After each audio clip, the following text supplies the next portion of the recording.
sa ating Governor, Mina Inares. Salamat po at binigyan niyo kami ng pagkakataon ng karoon ng special election ang ikalawang distrito ng Kongreso ng Antipolo. At alam natin na mahal tayo ng ating Governor dahil gusto niyang punan at magkaroon ng kinatawan sa ikalawang distrito ng Kongreso dito sa Antipolo dahil ang Antipolo ay bahagi ng lalawigan ng Rizal. Ngayon na natin uumpisahan na ang boses ng mamamayan sa ikalawang distrito ng Antipolo ay boses nating dadalhin doon sa Kongreso. Yan ay kakatawanin ni Congressman Red Villaga. Alam ko po na marami kayong nakalaan na question.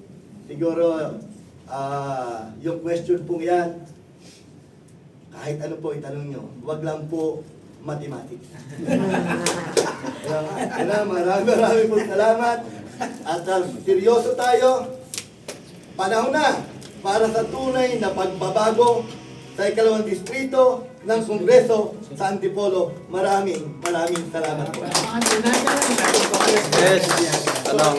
Ayun po, pagkatapos natin marinig ang kanyang paunang pa. Mind ko na nung nabanggit mo ito ay parang may kirot ko sa puso ninyo. Pagka kayo po ay mabigyan ng pagkakataon at ngayon ang ating mga kababayan ay nanonood, nakikinig sa inyo. Lalo higit yung mga masabi natin mga nasa laylayan, yung kanilang mga anak na hindi mapaaral sa mga kolehiyo. Ano pa ang iyong plano at sa inyo nga magpapatayo kayo ng universidad? Sino-sino ang mga benepisyaryong mga estudyante nito at paano sila makakabil nito sa time mo na ikaw ang magiging congressman? Salamat po, Ka Joel, sa magandang tanong niyo po. Unang-una sa ating adikain at advokasya ay ang edukasyon. Alam po naman natin kung gaano kahalaga ang edukasyon sa ating buhay. Ang edukasyon po ang susi para tayo ay guminhawa at magkaroon ng magandang future. Kaya natin uunahin ang mga mag-aaral, maging sa elementarya, sa sekundarya at kolehiyo. Ang Antipolo po ay lumalago at dumadami na ang populasyon. Sa ngayon po ay mahigit 1 milyon ang populasyon ng Antipolo. Kung hindi po natin ihahanda ang mga public school building, kasama na ang mga profesional na guro, mahihirapan po tayo na pandayin ang kinabukasan ng mga kabataan. Ang susi, magpagawa ng mga school building para yung demand ng pagdami ng populasyon sa elementarya, sa sekundarya at sa kolehiyo ay matugunan. Sa bahagi ng paglago ng lungsod ng Antipolo ay ang pagdami ng populasyon. Hindi natin mapipigilan yan. Maliban sa merong nagkaroon ng batas na ito ay ipatutupad. Subalit sa ngayon na sa kasalukuyan na ating nararanasan, taon-taon ay lumolobo ang gumagraduate sa sekundarya o sa senior high. At yung senior high na yan, sabi ko nga sa ating advokasya, dapat walang maiwan. Dapat ang ating programa ay long-term. Kapag sila ay nakatapos sa senior high, dapat sila ay magdiretso sa kolehiyo. Wala dapat maiwan. Dahil lahat ng pamilya, lahat ng mga magulang ay kanilang naisin at pangarap ng kanilang para sa kanilang mga anak ang makapagtapos ng pag-aaral. Tutugunan din natin ang pagpapagawa ng mga school building dito sa ikalawang distrito ng Antipolo. Ayaw na nating maranasan ang siksikan at pawis na pawis ng mga mag-aaral sa elementarya at sa high school. Tutugunan natin na makapagpadagdag ng mga guro sa elementarya at high school upang sa ganon ang demand ng pagdami ng ating mga mag-aaral, ito ay masolusyonan. Mahirap po ang kalagayan ng ating mga kabataan. Sabi natin, sila ang susi ng ating pag-asa. Pero bakit sila ay naiiwan? Bakit sila napapabayaan? Bakit walang mga school building, hindi air condition ang kanilang mga building? Parehas din naman ang mga mag-aaral sa pribado at sa publiko.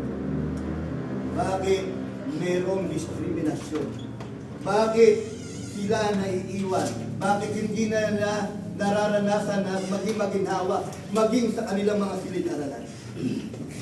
Sa panahong si Comrade Gaga ang maging kongresista ng ikalawang distrito ng Antipolo, susunod siya. Ano pa ang ating long-term plan para sa mga mag-aaral sa kolehiyo? Marahil nakita ninyo na ang mga Antipoleños, marami po ang mga nagkukuleyo dito ay sa ibang lugar sila nag-aaral sa kolehiyo. Bakit po? Kakulangan sa kolehiyo at kakulangan sa universidad sa Antipolo.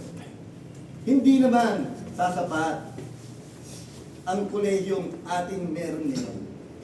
Dahil na nga sa pagdami ng populasyon at paglaki na at dumami na ang mga mag-aaral na nakakatapos sa senior high.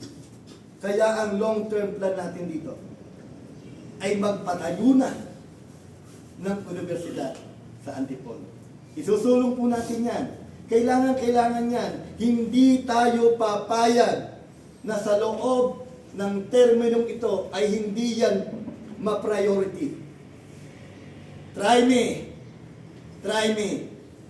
Kahit maglangoy ako, kahit makipag-usap ako, kahit makiusap ako sa pamahalaan, sa national government, para lagyan lamang ng universidad ang Antipolo, gagawin ni Kong Redlaga. Pag gusto may paraan, pag-ayaw, maraming dahilan. Sasama din po natin dito habang pinoproseso ang pagpapagawa o sulong yung Universidad ng Antipolo. Tuloy-tuloy po ang scholarship program sa ating mga magkukuleyo maging sa senior high. Ang maganda po nito, wala na pong grading system. Bakit po? Sinabi ko noon pa sa ating advokasya, nagkakaroon ng discrimination, nawawalan ng oportunidad ang mga kabataan makapagkulehiyo. Kapag nag-discriminate ka na, ano yun? Minimaintain mo yung 85 hanggang pataas, dapat honor student, dapat magaling, o kasama sa mga may academic good grade. So hindi natin ito matutulungan. Naniniwala po si Redlaga na ang kabataan ay pinapandayan.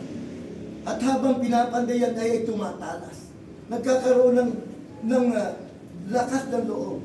Nagkakaroon ng determinasyon habang sila ay hinahasa, lalong nadidevelop ang kanyang sarili. Kaya si Redlaga, kahit palakol ang grade mo, mag-aaral ka sa kolehiyo. No discrimination and financial. Logo, vlogger. Mainit ngayon pinag-usapan yung impeachment ni VP Sara. Pag ikaw ba ay papalarin, susuportahan mo ba to o tututulan na? Salamat po. Mainit na pinag-uusapan ay ang impeachment ni Vice President Sara Duterte. Sa akin pong opinyon, ay meron pong batas. Subalit, dapat itama ang proseso ng batas. Of course, pag hindi tama ang proseso ng batas, tututulan natin to 100%. Dahil kasama ito sa ating panukala at isusulong. Kailangan ang batas ay may apply ng tama. Sa tingin ko naman, dapat lang naman na ang ating VP Sara ay manatili sa pwesto. Yun, bilang yes. Yan. Baka ko sila. Ako consular. Yes, Ay. sige ka muna. Ano po ang... Tapos sa expose na. Ano po ang Musu Pamor po, niche vlogger po. So kung ano po, base po sa aking kaalaman po, pito po kayo kongresista po dito sa Antipolo City sa District 2. Ngayon po, ayon po sa akin din kaalaman, yung mga talaga pong mga makakalaban niyo po ay talaga po may mga karanasan na po sa pagdating sa politika at may mga naging posisyon na rin po sa gobyerno. Ngayon po, ang tanong ko po, sino, sa palagay, sa tingin niyo po ba, sino yung pinakamabigat yung makakalaban ngayon bilang isang kongresista sa Antipolo City ng District 2? Salamat sa tanong. Ito po kami na kandidato sa pagka-congressman dito sa ikalawang distrito ng Antipolo. Ito na mayroong mga hangarin. Hindi ko lang alam kung anong hangarin nila. At malinaw kay Radyaga ang hangarin. Una, transparent na pamamahala. Pangalawa, good governance. Doon po sa sinabi nyo na pito, at sigurado naman, tayo ay mananalo na. Dahil nakita ko, yung suporta ngayon pa lang, suporta ng mamamayan, lahat po sila kinukonsider ko na kalaban. Wala po akong may mentionin, baka ma-memorize nyo pa. Doon sa ating mga katunggali, pagalingan na lang tayo. Pagandahan na lang tayo ng plataforma o programa. Kung wala kang plataforma, wala akong masasabi sa iyo. Dahil ang hangad ng mga mamamayan ng Antipolo sa Kongreso ay pagbabago at serbisyong ramdam tao nila. Okay po. Yes. Ako po si... Huwag ka na tumayo. Huwag ka na tumayo. Ako po si Mariana Escoto, Salon Dabarita, isang time vlogger ng Vigilant Voice PH and Ronda Balitaan Vlog. Ang aking po katanungan po, since education po ang pangunahan yung plataforma, sa aking kaalaman, may alam akong 3 city na pati yung mga mag-aaral may sustain, may Paranaque. Yun po yung mga tunay na, alam kong may mga allowances. Hindi lang teacher ang mabibigay yung allowance. Suli ko pong katanungan, sir, ay ganito. Alam niyo po ba ang naging budget ng congressman dito sa Antipolo? Within kung sakaling itong mga project, itong pondo na to, hindi naman ginawa o nagampanan.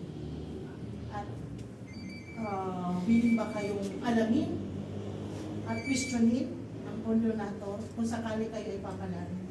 Yan na po. Ay, salamat po. Iinom sana ako ng tubig eh. Salamat, Ma'am Tess, sa iyong question. Yung tungkol sa edukasyon, allowance para sa mga mag-aaral, sa sekundarya po ito at saka sa kolehiyo, tuloy-tuloy po natin itong ibibigay sa mga mag-aaral. Sila naman po ay deserving. Deserving ang ating mga kabataan. Sabi ko nga kanina, at sila ang pag-asa ng bayan. Kapag deserving ka, ano ba ang pinaka-iniisip mo? Di ba dapat maayos na kalinga, may pagmamahal, may malasakit, at paano mo maisasabi, may ipahayag ang iyong pagmamahal at pagmamalasakit kung ano ang para sa kanila, ibibigay natin, ipagkakaloob natin. At pangalawang tanong, ang tanong, yung tanong po, magkano at alam po ba natin ang pondo ng Kongreso? Wala naman pong direktibang automatic na pondo ang mga congressman. Hindi, alam naman natin yan. Dahil yan po ay nagiging bahagi sa tinatawag natin na budget insertion. Yes. Saan natin kukunin ang mga pondo kung sakasakaling tayo ay palarin bilang maging kongresista sa Kongreso sa Ikalawang Distrito ng Antipolo? Meron pong 5 sangay o ahensya ng pamahalaan na pwede po itong pagkunan ng pondo. Una, DPWH. Bakit nakangiti kayo? Andun naman DPWH. Pangalawa, DSWD. Pangatlo, DOH. Pang-apat ay ang DILG. At ang pangatlo, panglima, teka, ano kalimutan ko? DepEd. So, Department of Education, yan po yung mga ahensya ng pamahalaan natin. Na yan po ay taon-taon ay binibigyan ng pondo, nilalaanan ng pondo ng Kongreso. At bahagi po ang Kongreso sa budget insertion, pagsulong ng proyekto sa kanyang distrito. Hindi pwedeng puro national lang. Dahil ang totoo, kaya kami mahahalal sa distrito dahil dapat kapakanan ng distrito din ang unahin. So, bahagi po doon ay insertion doon sa 5 sangay na yan ng ahensya ng pamahalaan. At ako po'y naniniwala na isang kongresista ay dapat nakikipagtulungan para doon iprioridad yung mga proyekto na isusulong sa kanyang distrito. Yung mga bahagi po ng aking sinabi kanina, na pondo at kung saan mapupuntan po mga proyekto na aking binanggit, yan po ay makikipagtulungan tayo sa mga ahensyang yan para mabilis na magkaroon ng programa ang Ikalawang Distrito ng Antipolo. Pondo, magkano? May mga nabalitaan ako at bunga na rin ang aking pagre-research. Kailangan tayo mag-research, di ba?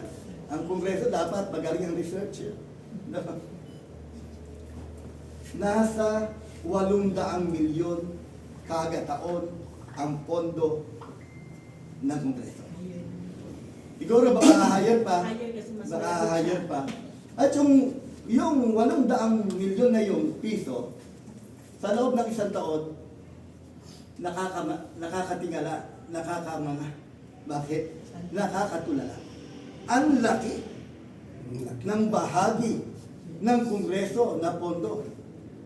Pero dapat ito ay ilagay sa tamang programa at proyekto. Gusto ko lang pong samantalay na ang oras na ito sa budget insertion na kung saan sa ngayon, yun ang mga pinag-uusapan, bali-balita, 800 milyong piso daw ang budget sa sa Kongreso. Alam niyo po, napakatagal na pong panahon ang aming lugar, ang aming distrito ay konti lang ang development. Una-una, sa infrastruktura. Dekada na po sa Antipolo ang lubak-lubak na kalsada. Sa akin pong pagre-research, kung magkano ang allocation na pwedeng pondo sa pagpapagawa ng 1 kilometer na infrastructure o farm to market road. Correct me if I'm wrong, it is estimated, sa 1 kilometro ang haba na farm to market road na ang kapal ay 6 inches, na ang lapad ay 5 meters, kasama na ang kanal, ang drainage, pagsisimento, at pagsasaayos. Yan po lamang ay humahalaga ng 10 milyong piso.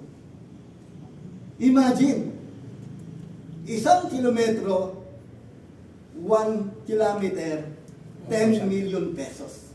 At kung tayo ay merong 800 million pesos na budget allocation, baka humigit pa.